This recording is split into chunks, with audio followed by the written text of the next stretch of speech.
وصفة النهاردة يا بنات هتنفع مع شوية رز أبيض بطاطس محمرة. طعمها لذيذ وخطير، ومن جمالها هتستغني عنها وهتقعدي كده تاكلي في الصوص.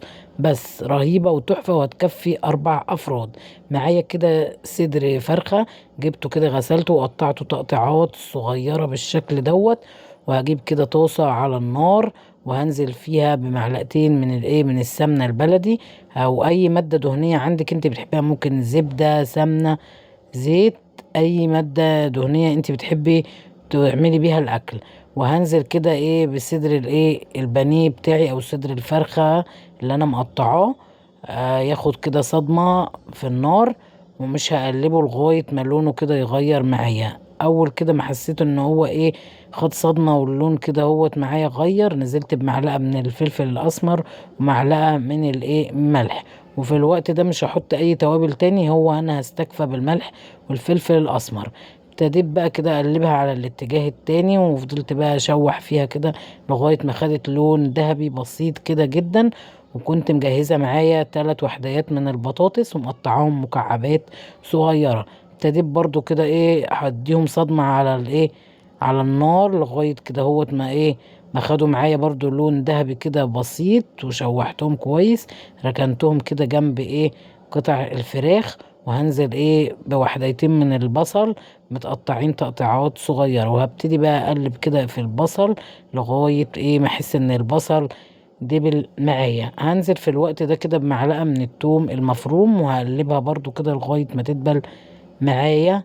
وكده معايا الدنيا تمام. هبتدي بقى كده اجيب معلقة من من الدقيق. هنزل بمعلقة من الدقيق في وسط كده المكونات بتاعتي والخضار بتاعي. وهقلب كده معلقة الدقيق، احس ان هي ما ادتنيش القوام اللي انا عايزاه للوصفة بتاعتي. هفضل بقى اقلب كده، وحسيت ان هي الصوص بتاعها لسه محتاج دقيق. رحت جايبة كده معلقتين من الدقيق كمان. نزلت بأول معلقة، وهنزل بالمعلقة التانية، وهنزل عليهم بكوباية من من اللبن او الحليب. وهقلب بقى كل الكلام ده مع بعض. ولو عندك بقى رشة من الماجي كده، رشة من الماجي. ولو حابة تحطي توابل انت حباها حطي، بس انا هستكفى بالملح والفلفل.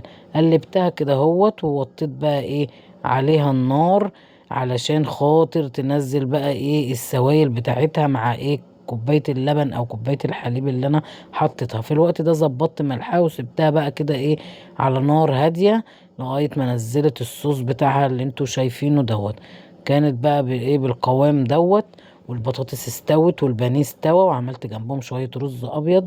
بقى طعمها تحفة وشكلها خطير من جمالها. هتستغني عن الفراخ والبطاطس وهتحب تاكلي الصوص بس. وجبة هتكفي 4 أفراد، تحفة وبسيطة ومش مكلفة، وهتوفر معاكي وقت وموجود، وهتنفعك في في أي وقت.